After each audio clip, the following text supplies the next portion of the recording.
A todos y a todas, vamos a comenzar la clase del día de hoy, del curso de Administración Local. Eh, Antes de comenzar con el tema que corresponde analizar hoy día, que es la temática de los servicios traspasados en la década de los 80 del gobierno central a los municipios, con foco en el tema de la municipalización de la educación y después en el proceso actual de desmunicipalización de la educación. Vamos a comentar algunos temas eh, relativos al proceso de término de el semestre para ponernos de acuerdo en esta etapa. Ya entrado el mes de septiembre, entramos al proceso final de término del primer semestre del año, de este año 2020, un semestre bastante accidentado y con distintas contingencias y problemas, pero que de una forma u otra estamos llegando a su término.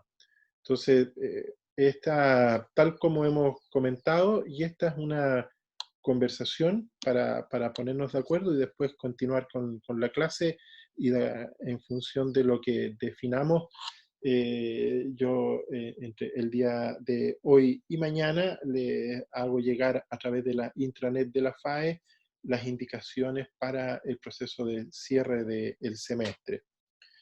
Vamos a partir por lo básico e inicial.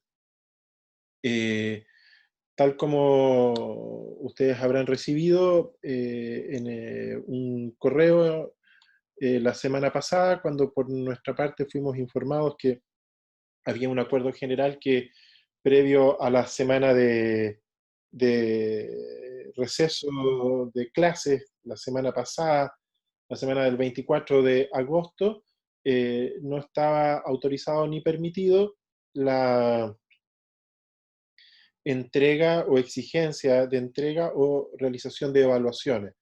Por eso les vuelvo a insistir y lo vamos a reiterar a través de un nuevo correo, a través de la intranet de la FAE, el trabajo el informe de avance de vuestro trabajo de investigación eh, del semestre, que debiera haberse entregado el día de hoy, martes primero, fue postergado hasta como plazo máximo el próximo jueves 3 de septiembre.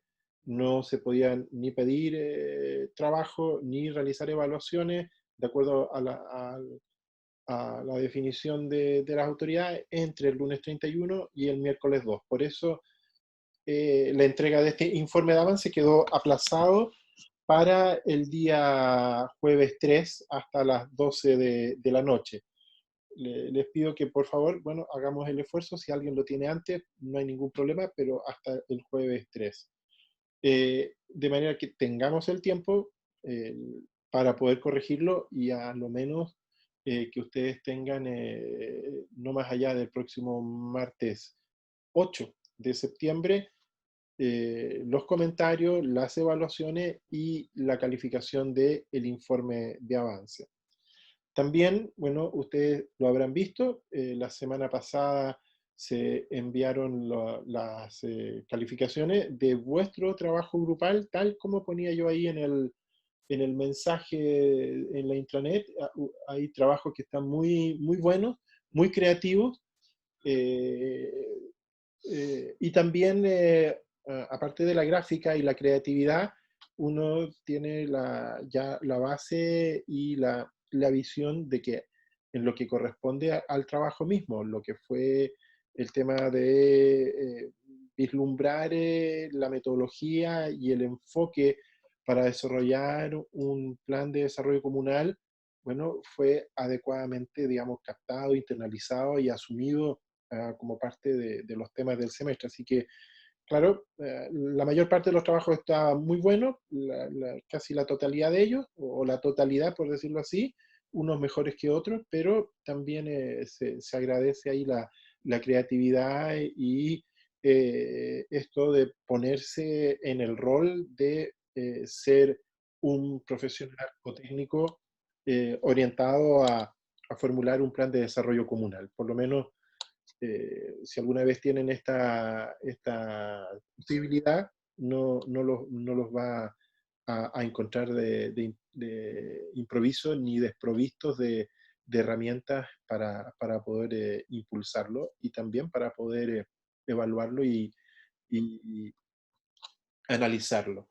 Entonces, eso es con lo más puntual y ahora, tal como hemos comentado en sesiones anteriores y como hemos visto también a través de las actualizaciones del plan el programa del curso y de la pauta para el trabajo, corresponde hoy día a ocupar algunos minutos para ponernos de acuerdo en el tema de la modalidad para realizar vuestras presentaciones.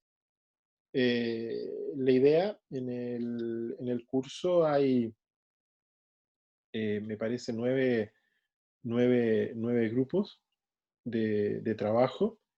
Y la idea es que podamos realizar la mitad de las presentaciones ocupando un tiempo adecuado para ello, entre 20 minutos, un poco más, como promedio para cada presentación, 20 minutos.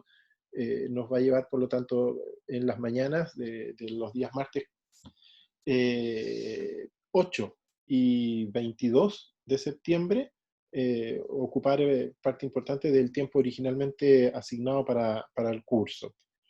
Y aquí hay una propuesta bien concreta, la podemos conversar, está en esa en calidad de propuesta y lo analizamos unos minutos y de acuerdo a lo que definamos en conjunto, yo lo formalizo a través de un correo. La idea es que la mitad de los grupos, voy a mirar aquí un tema, un segundo por favor.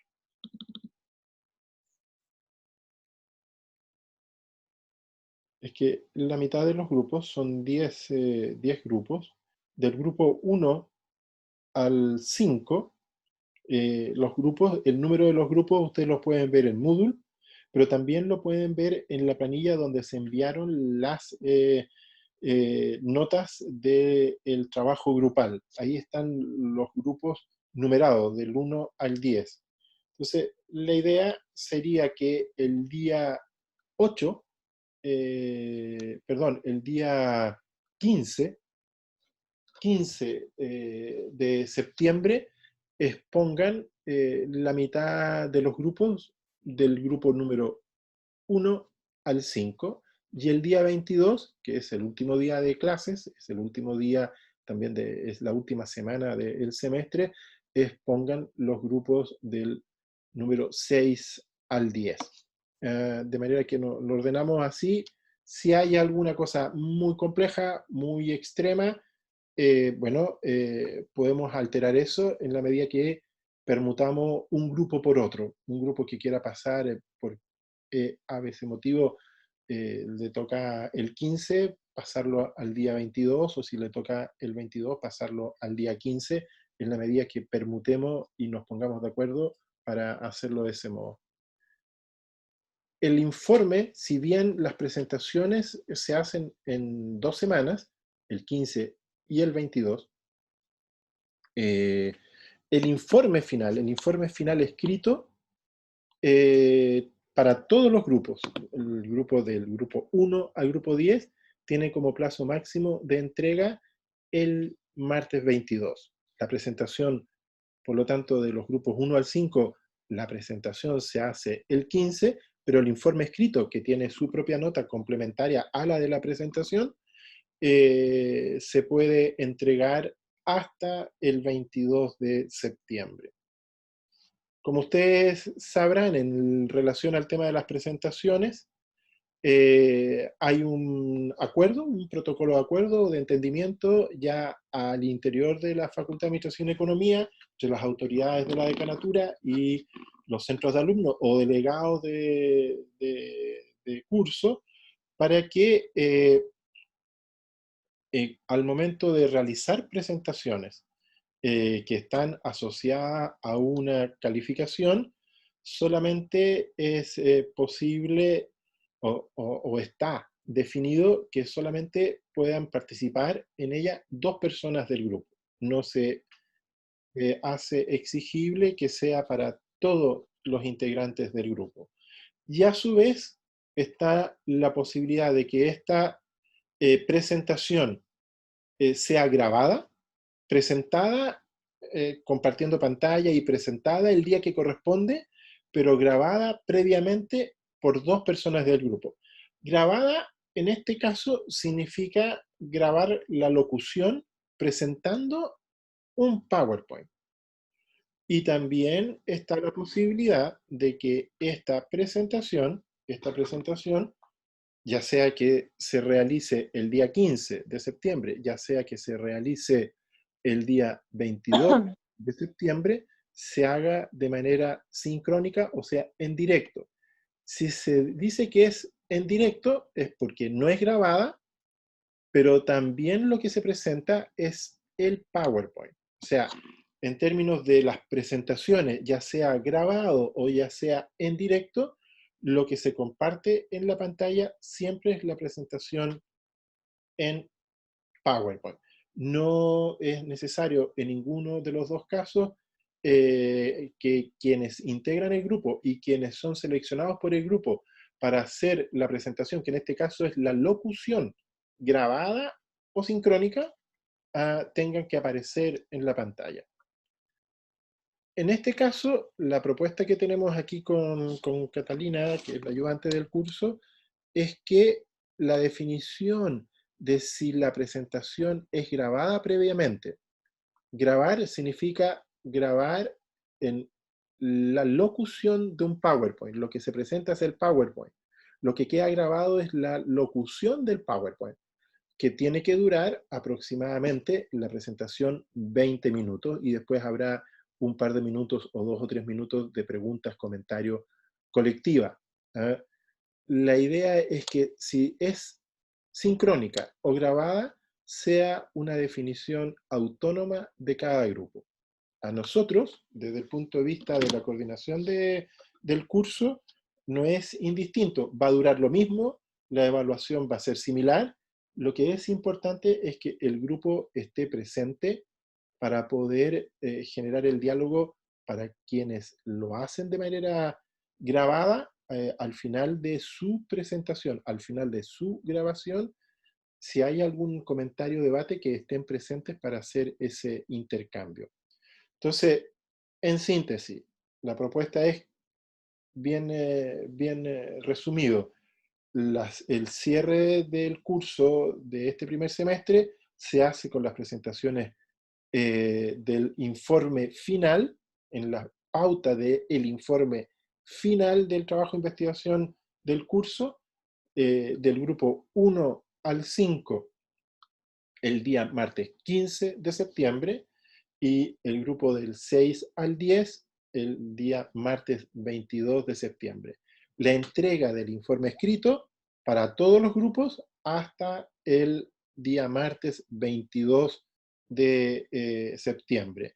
Y las presentaciones propiamente tal, en el horario de clase, en el horario final del semestre, de 9:30 en adelante. Aquí nos vamos a extender. Si necesitamos ocupar más tiempo de la hora, vamos a ocupar parte del segundo bloque. Se puede hacer de manera sincrónica, por decirlo así, en vivo, pero en vivo simplemente compartiendo pantalla con la presentación en PowerPoint, sin ningún tipo de exigencia de que el grupo o los representantes del grupo, que están definidos como 2, como máximo de acuerdo al protocolo de la FAE, aparezcan. Y también se puede hacer de manera grabada, se graba previamente, significa ensayar. A veces a lo mejor las 2 personas no van a estar en el mismo minuto, pero ustedes pueden ocupar también Zoom y lo pueden grabar, es la locución.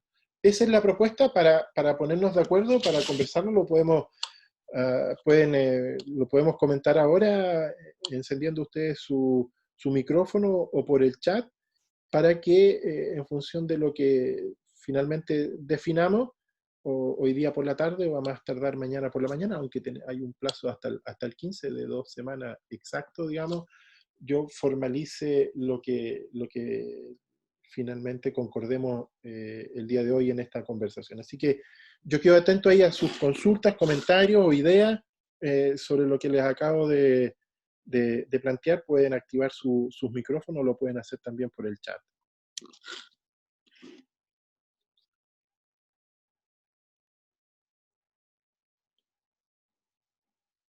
¿Comentarios? ¿Consultas? ¿Puedo hacer una pregunta para el informe? Sí, sí, todas las que guste. Bueno, el avance del informe. Era que, si quieres saber si es viable solamente basarse en el plan regulador y el Pladeco para el tema que tenemos en ¿Cuál es mi el tema? grupo. Perdón, es que ya así de memoria, Fabián. ¿Cuál es el tema Eh, que tenés? desarrollo urbano.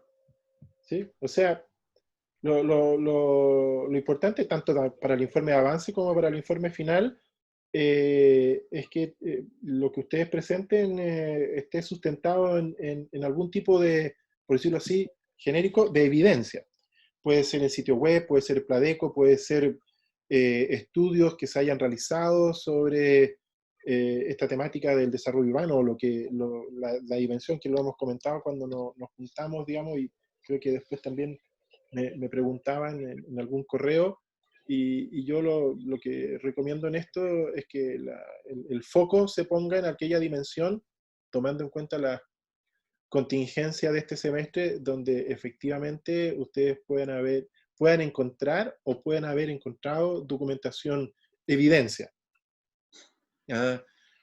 Me refiero que lo que hay que evitar es que el trabajo tenga el carácter de un ensayo, o sea, lo que yo opino sobre una situación, lo que yo percibo como ciudadano, como estudiante, como investigador, sino que tiene que tener algún tipo de evidencia. Si es evidencia me refiero a una fuente bibliográfica, un sitio web, un documento, un estudio, si eso ustedes lo tienen a la vista, y si eso es el Pladeco, si es el plan regulador o si es otro tipo de estudio, con eso es suficiente. Ya, muchas gracias. Y la consulta y la respuesta vale para todos los grupos. ¿Ya? Ya.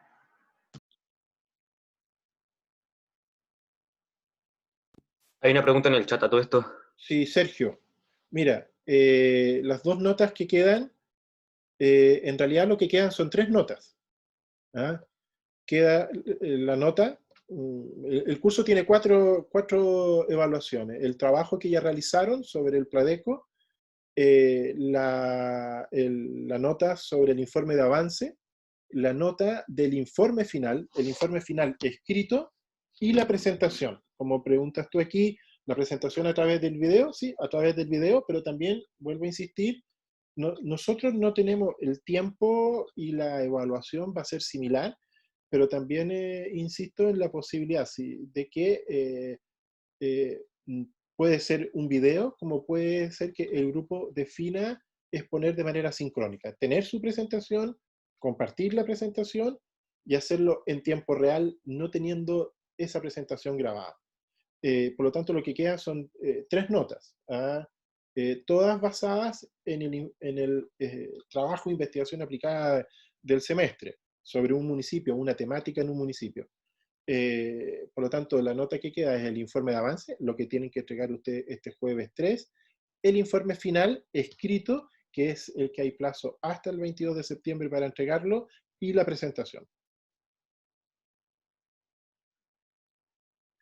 Y con eso completamos las cuatro evaluaciones que están previstas en el programa, que es las evaluaciones que estaban originalmente planteadas en el curso. ¿Más dudas? ¿Así a viva voz o por el chat? ¿Profe? Sí, Oscar. ¿Profe? Sí, te escucho. La duda también sobre el informe de avance. El informe de avance, a diferencia del final, no tiene una extensión mínima de páginas a pedir. No, No, no a tiene, diferencia del, el final tiene del una sugerencia, por decirlo así. Tiene sugerencia. una indicación. El informe de avance no. Se entiende que también la situación es muy disímil en lo que cada grupo ha podido avanzar, lo hemos comprobado en las conversaciones. Hay grupos que de una manera u otra se mantuvieron trabajando en el tema, avanzaron y han acopiado, incluso algún grupo avanzó ya en temas que estaban en el informe final. Otros grupos han tenido un proceso más lento, más incipiente, por decirlo así, por lo tanto tienen menos material recolectado, menos análisis. Por eso en el informe de avance, habitualmente, en lo que hago yo, digamos, los informes de avance yo no sugiero una cantidad de páginas. Eso es para no, no inhibir quienes tienen habilidad para escribir, los grupos que desarrollan y escriben e incluso adelantan trabajo, ni tampoco para ser muy, por decirlo así, muy exigente para quienes tienen una situación de desarrollo de menos avance. Pero la pauta, ustedes lo ven, ya la conocen, digamos, y es relativamente simple, es para ver sobre todo en qué están, qué han recolectado, cómo se han enfocado y qué dificultades han tenido, y algún avance de estos. ¿Mm? Por lo tanto, Claro. puede que algún grupo diga, como esto es muy de... Yo estoy haciendo ahora un diplomado también. ¿Ah? Estoy en clase, después de toda la semana en clase hasta fines de noviembre para hacer un diplomado sobre perspectiva y educación superior. Y también tenemos que hacer trabajo y preguntamos lo mismo al profesor. Bueno, profe, bueno, y somos todos profesores, ¿ah? Ah, y siempre le preguntamos, digamos, en calidad de alumno, ¿y esto más o menos cuántas páginas? Ah, en el informe de avance es relativo. Un buen trabajo puede tener una buena evaluación con 5 páginas, como también puede tener 12. ¿Ah? También las páginas son mentirosas. ¿Ah? Ahí yo hago un alcance medio... hoy día cuando uno publica un capítulo, un libro o un artículo en una revista científica, eh, las páginas son muy mentirosas y por lo tanto uno siempre habla y debiera hablar mejor de cantidad de palabras. Porque las páginas pueden ser a doble espacio, un espacio y medio, en Arial, Arial 10, 11, 12, 14, muchas fotos, muchos gráficos, mucho margen, y con eso alguien que hace a un espacio con poco margen en 5 páginas, otro grupo lo puede llevar a 12. ¿Ah? Así que Ujú. yo creo que ya y esto pero es simple porque cuando uno escribe en Word, abajo está el marcador de palabras. Entonces yo creo que vamos a Sí, modificar a futuro el concepto de número de páginas, porque también hemos visto que de repente 4 páginas dan como para 15. Mucho gráfico, muchas fotos, títulos bien extensos, espacio y medio, 2 espacios. Pero, respondiendo a tu pregunta, informe de avance no tiene número de páginas. ya, profe. Gracias. Más cosas, más comentarios. Hay algo aquí en el chat. A ver, lo del video. Eh, tanto el video, insisto, nosotros lo dejamos a libertad del grupo. El otro día, con otro curso que hago y también de otra universidad, teníamos la misma conversación, también porque la gente no se podía juntar, hacer un video en grupo, juntarse los dos, las dos personas que tienen que hacer la presentación de acuerdo al protocolo de la FAE, en pandemia y sin estar juntos también tiene lo suyo, varios ensayos. De hecho, grabar el video y que quede bien toma más tiempo que hacer el PowerPoint y simplemente exponerlo en 20 minutos. Eso es también algo que ustedes tienen que evaluar. Facilita, tranquiliza hacer el video porque yo puedo ensayar varias veces, pero me significa más tiempo.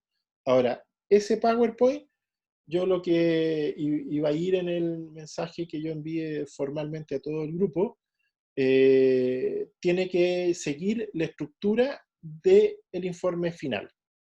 O sea, tengo que eh, seguir el índice de las secciones que están contemplados en el informe final. Aquí también una sugerencia, debiera ser un PowerPoint agradable, digamos, con buena gráfica, con algunas fotos, alguna información, digamos, de tipo visual, y más bien centrado en los títulos de lo que ustedes hicieron y una pequeña bajada, más que mucho texto. Y como promedio debieran ser unas 10 a 12 láminas. 10 o 12 láminas que con una gráfica como la que ustedes... a mí me gustaría tener las habilidades que tienen ustedes para hacer PowerPoint. Yo soy, ustedes lo habrán visto, digamos, en las presentaciones que ocupo en el curso, soy absolutamente, ¿cómo se llama?, prehistórico en esto. Ustedes trabajan gráficamente 10 veces mejor que lo que hago yo. ¿Ah? Es haber nacido ya en un mundo más digital. A mí me cuesta, me toma muchísimo tiempo animar un PowerPoint. Yo veo por los informes que hicieron de los Pladeco que hay habilidades para hacer presentaciones atractivas. Yo recomiendo que las presentaciones sean atractivas, que estén más bien los titulares, que ustedes tengan ya el avance de su informe escrito, y eso es el contenido. Por lo tanto, buena gráfica, titulares, unas bajadas simples, muy sintéticas, poco texto, ¿ah? Y más bien tener la capacidad de presentar las ideas fuerza desde una perspectiva más bien verbal, apoyado en el PowerPoint. Y la estructura, entre 10 y 12 láminas, siguiendo la estructura que tiene como índice el informe final. Y que eso, ya sea que se haga, que se grabe el video, ya sea que se haga de manera sincrónica, digamos, sin un video grabado, que llegue a alrededor de los 20 minutos. No sé si, Angélica, te queda más claro.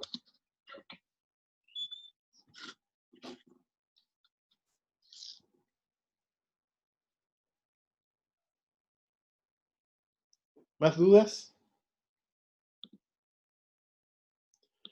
Bueno, yo quedo atento también, porque avancemos un poco en la clase de hoy. Es un tema interesante, un tema que ustedes lo tienen cercano en calidad de estudiante, y también en el proceso que va del 2006 al 2011 y después al 2016 como estudiantes de enseñanza básica y secundaria, que son los temas de los servicios traspasados. Cualquier comentario de lo que hemos estado viendo ahora sobre las presentaciones finales, yo lo veo a través del chat. Uh, pero lo dejamos hasta aquí. Esas son las indicaciones. Yo hoy día por la tarde, o a más tardar mañana por la mañana, lo mismo que hemos comentado, lo mismo que hemos visto, irá en un correo a través de la intranet de la FAE para que quede lo más transparente posible y lo más público para todo el grupo. ¿Ah?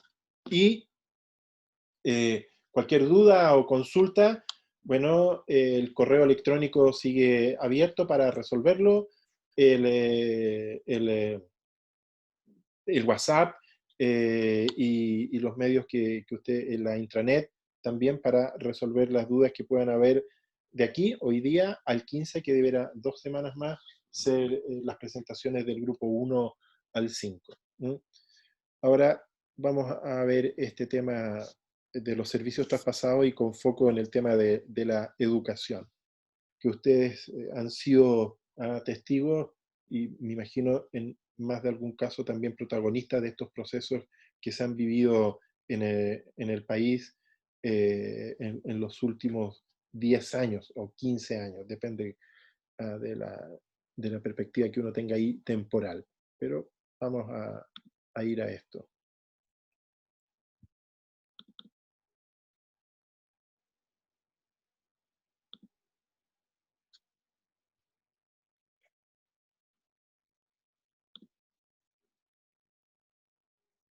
Bueno, este es un tema muy interesante. Se ha discutido y se ha analizado en extenso en los últimos 40 años. Y ustedes, a diferencia, yo egresé del colegio el año 79. justo un año antes que a partir del año 80 se empezara a fraguar lo que fue el proceso de municipalización de la educación. Ustedes, eh, me imagino que no hay ninguna persona en este grupo que tenga, por lo tanto, más de 40 años, son todos testigos de una situación eh, bastante particular en lo que es el ámbito, sobre todo de la educación pública. Eh, y eh, quienes tenemos más años, yo voy a cumplir 60 años, por lo tanto, yo entré al colegio el año 65, que para ustedes debe ser algo bastante prehistórico, ¿ah? Ponerse en ser estudiante en la década de los 60. Ustedes son estudiantes preferentemente del presente siglo. ¿Ah? A lo mejor alguno o alguna de ustedes un poquito mayor y fue al jardín infantil en el siglo pasado. Pero la historia de nuestro país en el ámbito de la educación ha sido una especie de vaivén o ley del péndulo. Eh, una educación pública en el siglo XIX, en donde el rol del Estado era mínimo, y la educación o estaba a cargo de las congregaciones religiosas, y por lo tanto eran para ciertos sectores de élite, o en algunos establecimientos educacionales que también eran de élite y donde el tema de la masificación o de, por decirlo así, la educación como un derecho era algo impensable. ¿Ah? El Instituto Nacional, liceo público emblemático, se crea en 1813, pero era una institución de élite y muy poca gente iba al colegio. Y en alguna medida, algunos municipios durante el siglo XIX desarrollaron eh, actividades educativas, a veces incluso de manera informal y en otros casos de manera formal. Este ciclo se culmina con la ley de instrucción primaria, que hace obligatorio la educación primaria y entregándole el rol al gobierno, al Estado, a través de, interesante en ese minuto, el Ministerio de Educación y Culto, ¿no? Ustedes verán ahí la relación que hay en el proceso de separación de la Iglesia del Estado en el siglo recién pasado, en el siglo XX, en la década de los 20. Es el proceso de leyes sociales. Anteriormente a esto, participar en la educación no era ni un rol del Estado, ni lo hacía obligatorio, sino que incluso los municipios llegaron a tener hasta 1924 un rol bien activo en la provisión de servicios educacionales en función de las prioridades de cada municipio. No estaban obligados a hacerlo. No era una función privativa de los municipios, pero algunos municipios, los más grandes, o también incluso a veces ni siquiera los más grandes, sino que los más distantes, geográficamente, donde era difícil en el mundo rural tener acceso a la educación, significaba un desarraigo y una imposibilidad para muchas familias del mundo rural de acceder a la educación, era el municipio el que asumía un pequeño rol en eso. Y ustedes a lo mejor habrán escuchado alguna vez este concepto de los profesores normalistas o la educación normal,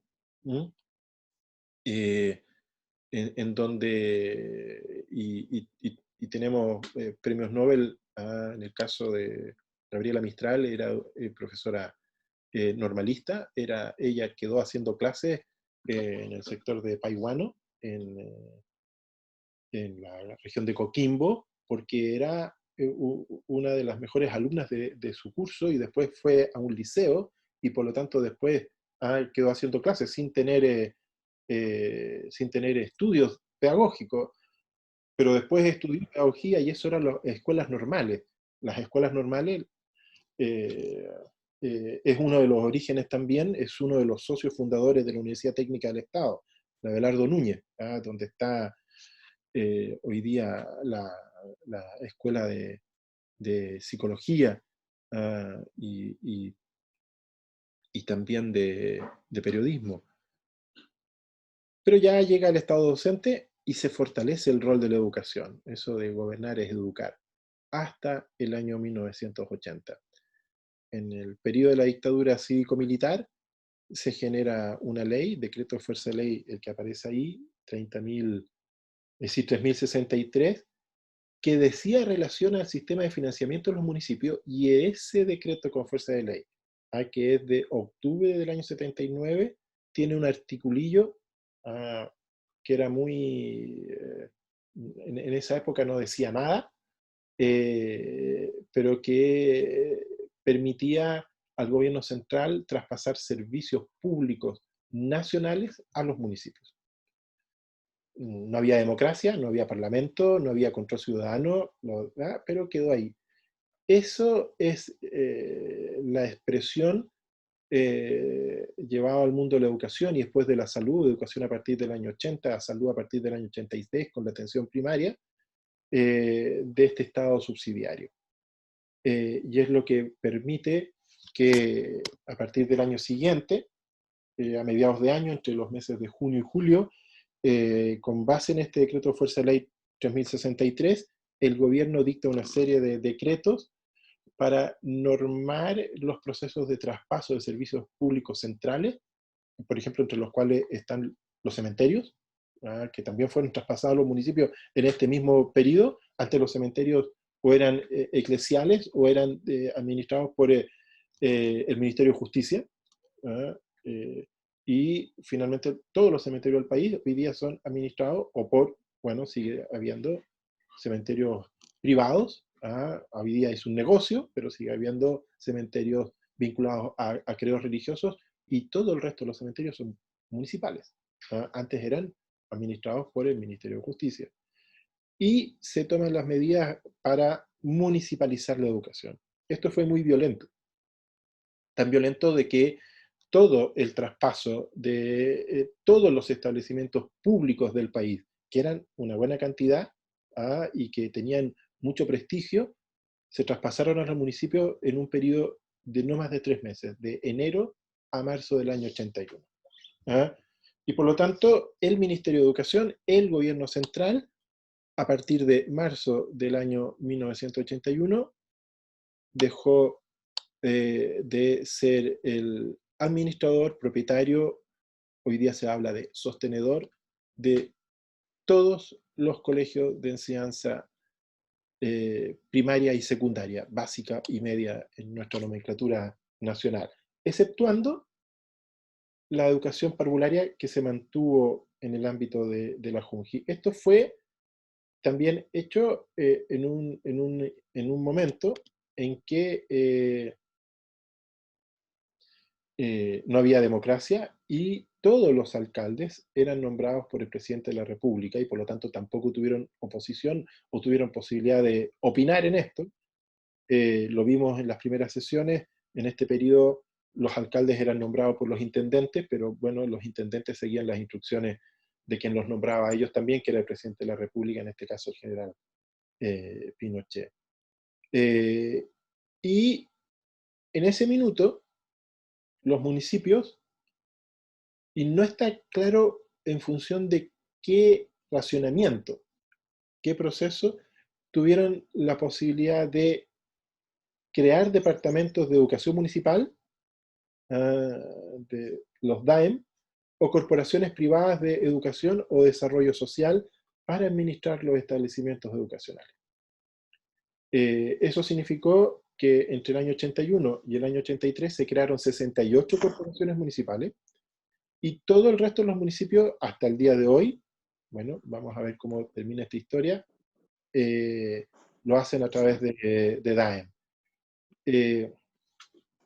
Un tema que fue traumático y que fue muy duro es que todo el personal municipal, todo el personal de la educación, que eran funcionarios públicos dependientes del Ministerio de Educación, a través de los departamentos provinciales de educación, que en una estructura muy similar a lo que hoy día tienen los servicios de salud, que está el Ministerio de Salud, están las seremías de salud y están los servicios de salud, que son los que administran los hospitales. Hasta el año 80, el sistema era que estaba el Ministerio de Educación, estaban los departamentos provinciales de educación y los departamentos provinciales de educación. Santiago tiene 7, pero hay 48 a lo largo del país, que hoy día lo que hacen es supervisar a los sostenedores públicos y privados, municipales, eran los propietarios y gestores de los colegios. Pero el personal de la educación, docentes y paradocentes, eran funcionarios públicos.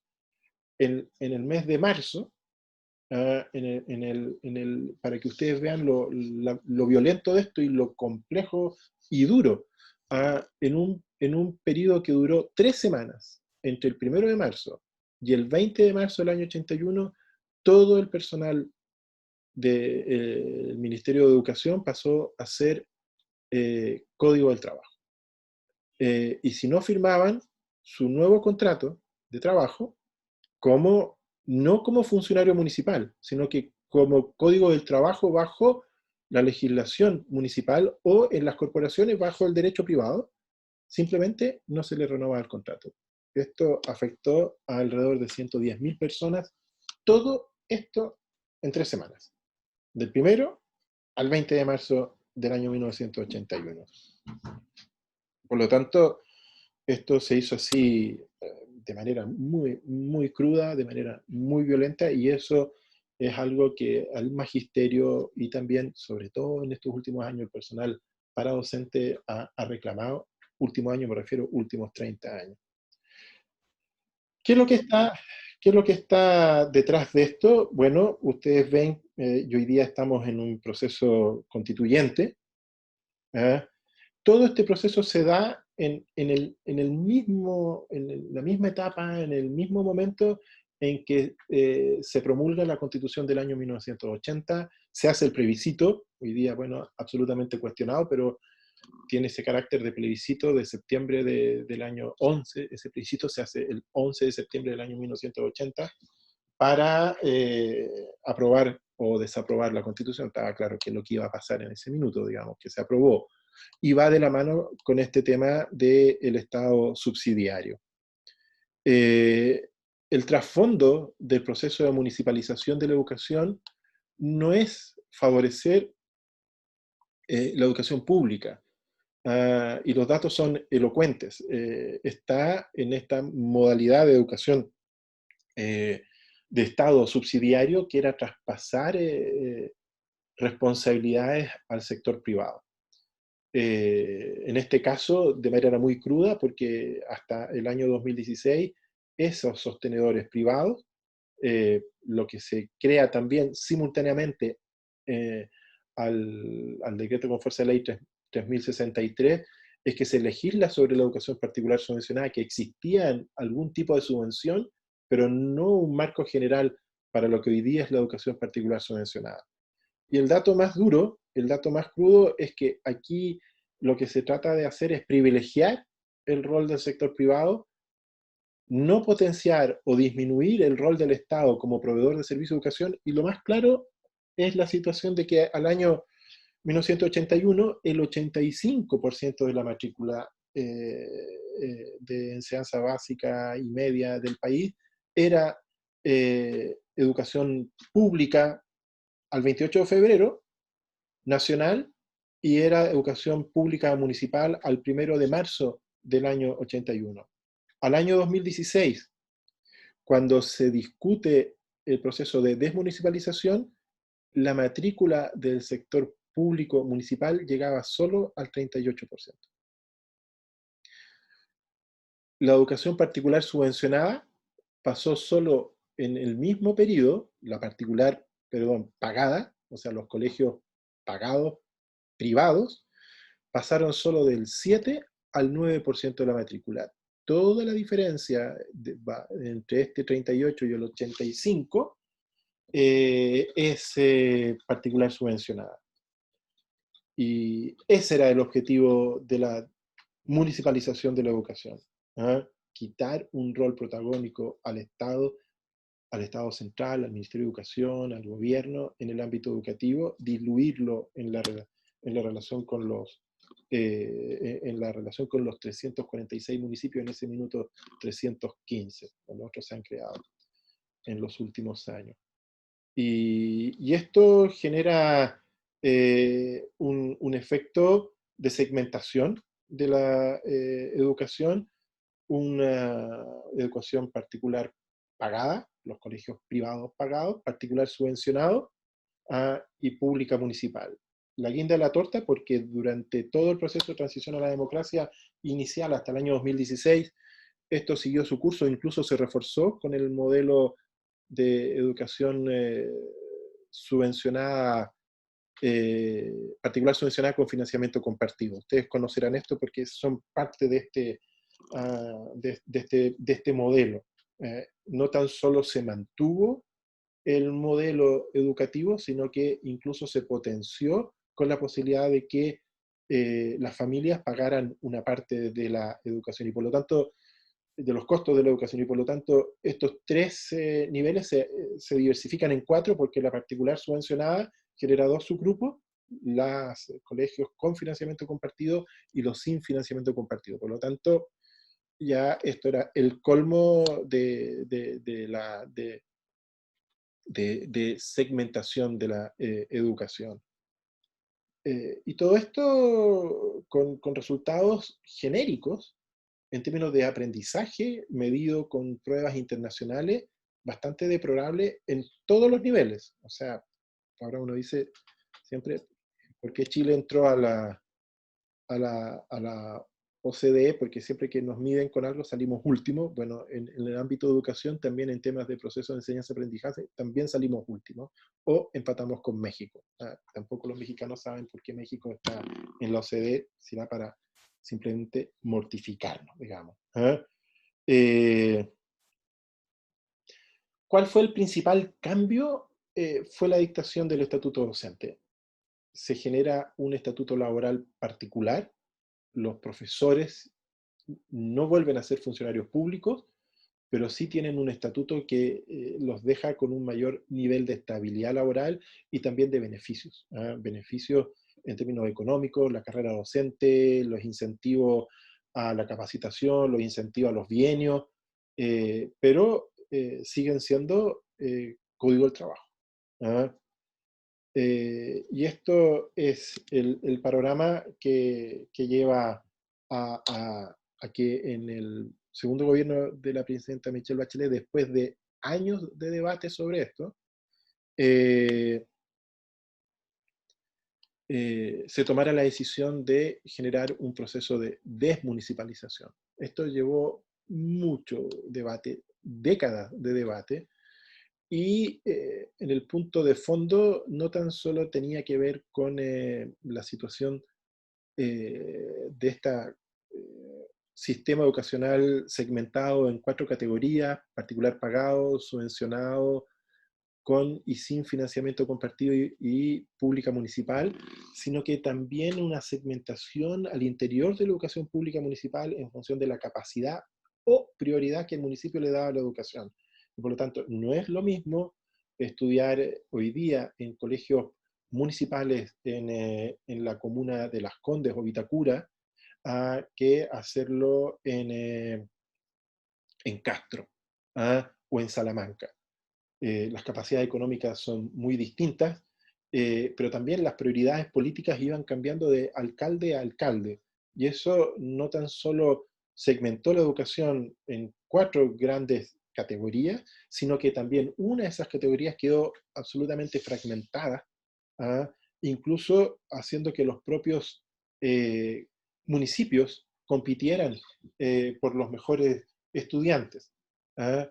Y esto en función de también las pruebas CINCE, y por lo tanto colegios de toda la región metropolitana hacían esfuerzos públicos municipales, colegios municipales hacían un esfuerzo por mejorar la educación, y en un minuto, pasado séptimo, pasado octavo, los mejores estudiantes se iban a los mejores liceos de la Comuna de Santiago, Las Tarrias, el Liceo 1, el Carmela Carvajal, el Instituto Nacional. Después se amplió un poco los bicentenarios, etcétera, pero incluso los colegios públicos compitiendo por los mejores puntajes, porque eso daba prestigio. Tenemos un buen CINCE, tenemos una asignación preferencial, tenemos una serie de beneficios por tener a los mejores estudiantes, incluso de ese subsector. ¿Ah? Y esto ya colapsó y se toma la decisión de proceder a legislar sobre un proceso de desmunicipalización. Por lo tanto, este ciclo ha tomado 40 años y es un verdadero tobogán, es una verdadera montaña rusa, es uno de los pocos países del mundo que esto se ha hecho para un lado y para otro, de no tener educación pública, de tener educación pública centralizada cada vez más potente a partir del año 1924 hasta el 80. Después municipalizar, pasar 40 años hasta el día de hoy y volver a desmunicipalizar. O sea, Chile tiene lo que le pidan en materia de educación y los resultados siguen siendo igual de pésimos. Entonces, todo esto le toca administrar a los municipios.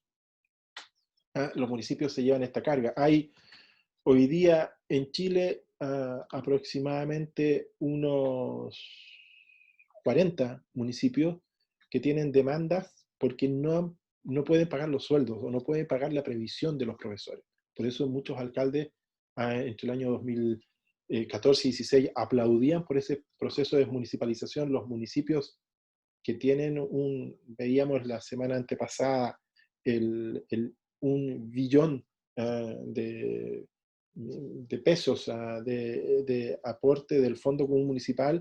En algún minuto el aporte de los municipios a la educación para complementar la subvención educacional llegó a bordear los 200.000 millones de pesos, un quinto del Fondo Común Municipal orientado a sostener los colegios. Y eso es lo que provoca este proceso de desmunicipalización, pero que deberá completarse solo al 2026. Se crean agencias locales de educación, ADL, hoy día están funcionando 7 de las 50 y tantas que se debieran crear al año 2026, y se están traspasando los colegios de nuevo al sector público central, dependiendo del Ministerio de Educación.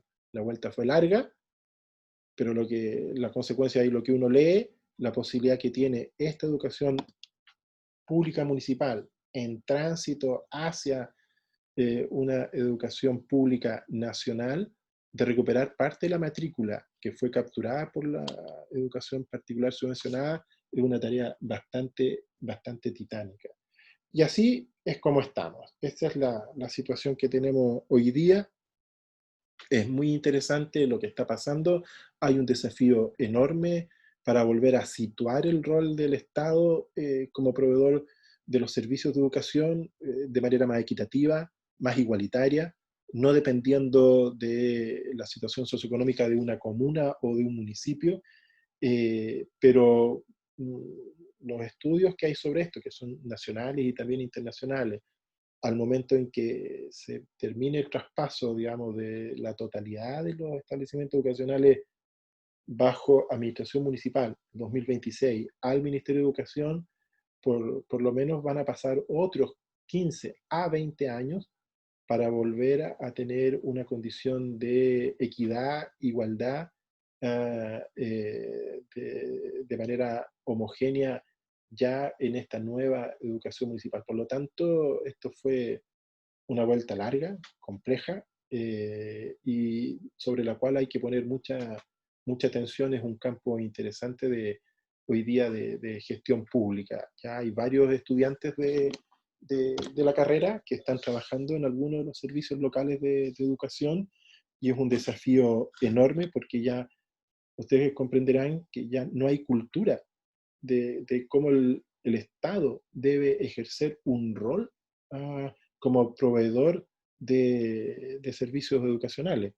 Se mantiene mucho más en este ámbito, por ejemplo, el rol del Ministerio de Salud, porque el Ministerio de Salud solamente traspasó a los municipios los consultorios de atención primaria, pero nunca traspasó los establecimientos de mayor complejidad ni los hospitales.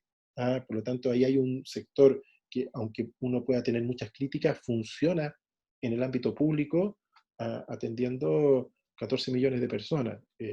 Pero el Estado hoy día solamente tenía jardines infantiles a través de la Junji, y hacerse cargo de colegios y lograr que los colegios colaboren entre sí y no compitan entre sí es una tarea titánica. Así que este es un proceso muy interesante y probablemente quienes tengan posibilidad de involucrarse en un ámbito de gestión municipal van a ver la etapa final de esta historia, el último capítulo. No se está nunca seguro de que no se vuelva a repetir, que después haya alguna genialidad que se le vuelva a ocurrir, que hay que municipalizar de nuevo la educación, pero esto ha sido de un costo enorme en calidad, equidad y en aprendizaje para el país. Y las consecuencias siempre están a la vista en términos de la falta de integración social que tenemos en el país que nos toca vivir. Así que eso es lo que yo les quería compartir. Les voy a compartir un par de videos pequeños, para que están más bien, no los voy a agobiar con la triste historia, solo comentarles que trabajé 5 años como director ejecutivo de una corporación municipal de educación, así que esto lo viví y lo viví en directo, digamos, en la comuna de La Florida. Eran 40 establecimientos educacionales y alrededor de 35.000 estudiantes y 1.600 profesores, así que mucho de esto que les comento lo tengo de experiencia propia y de haber, digamos, tenido muchos dolores de cabeza en tratar de sobrellevar el día a día de la gestión de la educación pública municipal. Hoy día eso está en tránsito, pero les voy a compartir un par de videos pequeños para que vean en lo que estamos y cómo avanzamos en esto.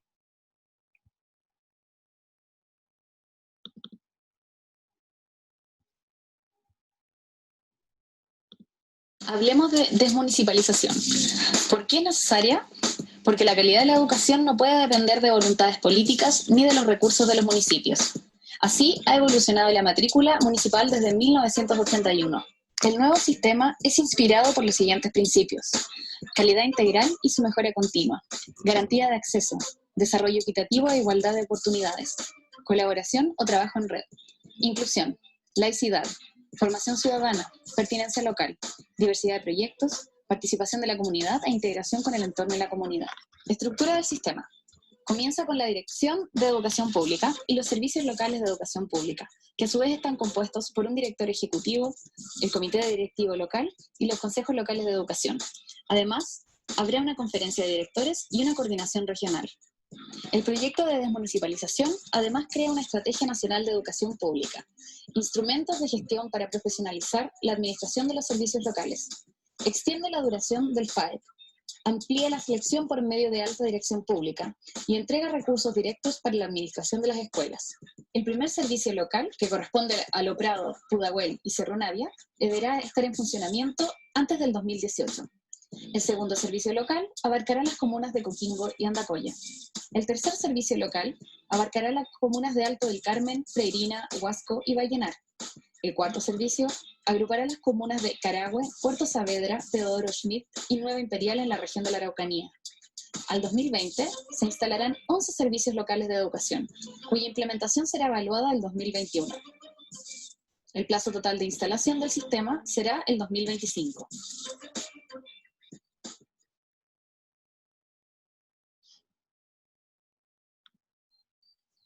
Como verán ustedes, esto ha sido una tarea titánica. Llegar a este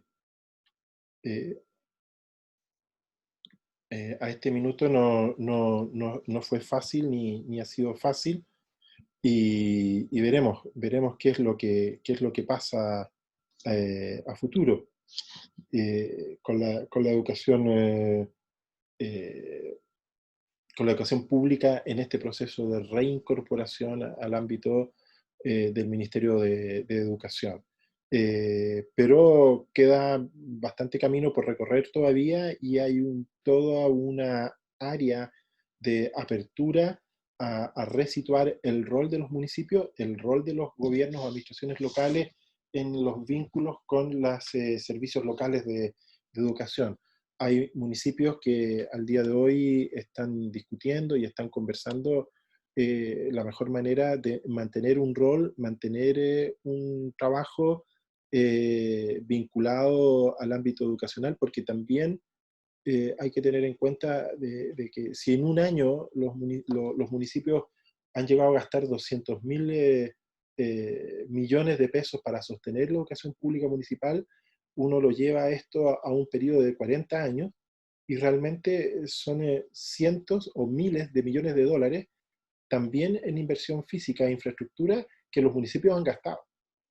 Y que algunos lo han hecho con la mejor de las intenciones, en algunos casos con buenos resultados comparativos, y del día a la mañana también se legisla y dice, bueno, esto ahora ya no es de usted, y devuélvamelo.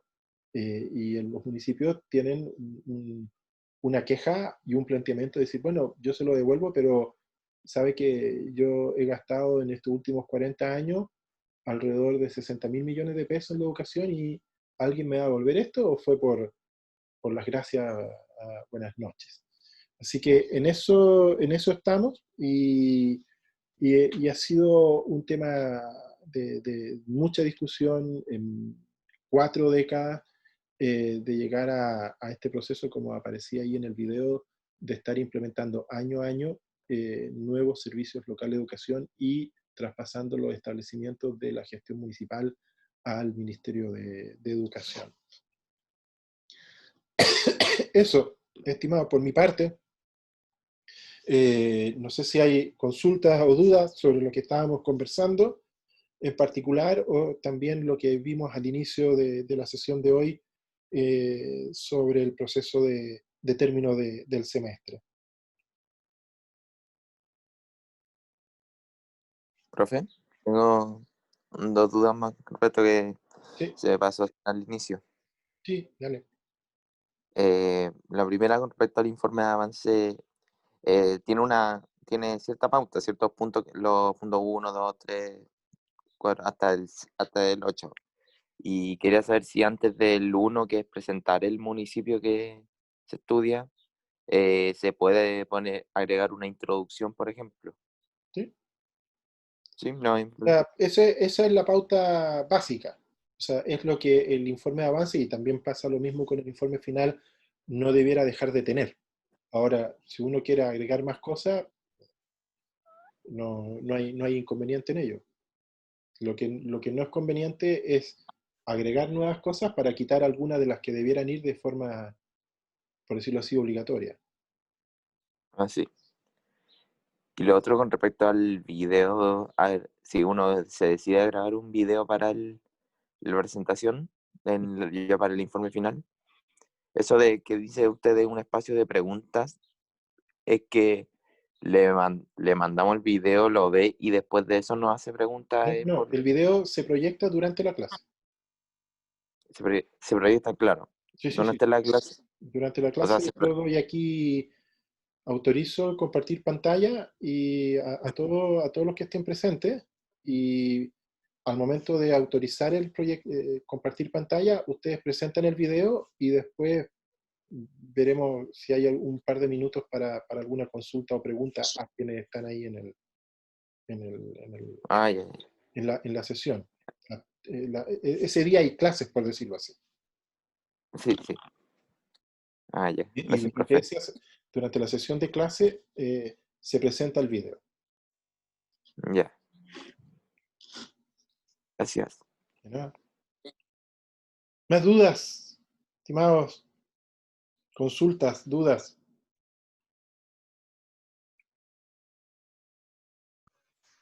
Profe, para estar seguro, luego de la entrega del informe de avance, los objetivos generales específicos no se pueden cambiar, ¿cierto?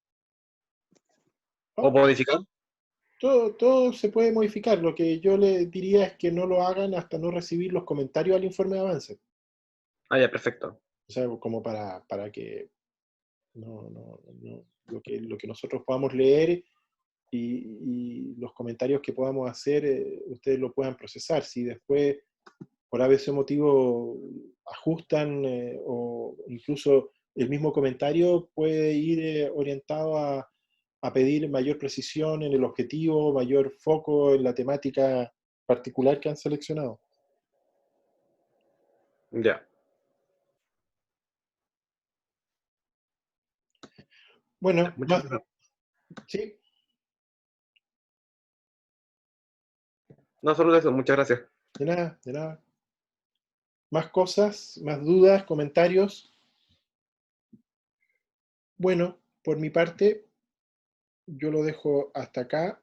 Quedo unos minutos aquí conectado por si hay algún comentario, pero por mi parte quedan liberados, ¿ah? de la clase. Y nos vemos el próximo martes 8, que es la última sesión. Debiéramos analizar ahí el tema de la gestión de personal en el ámbito municipal. ¿Mm? Que tengan una buena semana, cuídense mucho, cuidado ahí con los confinamientos, de pasar de manera